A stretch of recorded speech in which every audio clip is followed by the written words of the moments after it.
Ramadan is actually not supposed to be a time where you're not productive in everything else. Like, you're supposed to be as fruitful, as productive at your work and with business and education and everything else. It's not a time for vacation.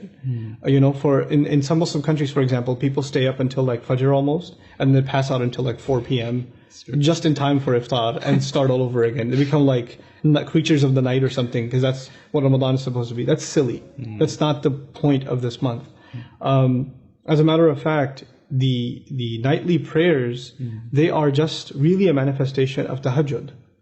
Right? That's what they are. So if you're a person, and lots of Muslims, of course, they have struggle even with the 5 prayers, but if you're praying your 5 prayers, but you're not good at tahajjud, this is the month to get into it.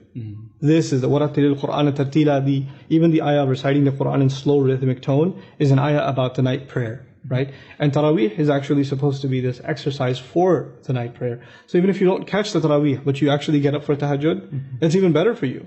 You know, that's even better for you. So like, we have to shift our mentality about how we make the most use of Ramadan. The other recommendation I very strongly have for people is, if you didn't catch the Taraweeh prayers at night, but you went to pray Isha and a few rak'ahs at the masjid, and then you came back for Fajr at the masjid, that's way better for you than staying up until midnight doing Taraweeh and then barely catching Fajr or not coming to the masjid for Fajr. So you have to be realistic with yourself, right? What is a bigger priority? I mean, the Prophet ﷺ's instructions are true and we should believe in them. If you catch the prayer in the masjid at Isha and then at Fajr, it's as though you prayed the entire night. So that's His promise, right? So let's believe in that promise and especially get into that habit in this month.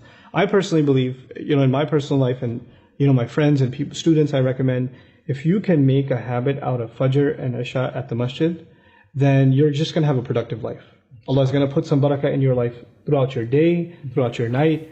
A lot of good comes of it. And then this is the month to get into that habit, because you're going to go anyway. But don't overdo it in a way that you just totally can't sustain it after it's done, right? You want to use this month as an opportunity to instill habits in your life that you can sustain after this month is over.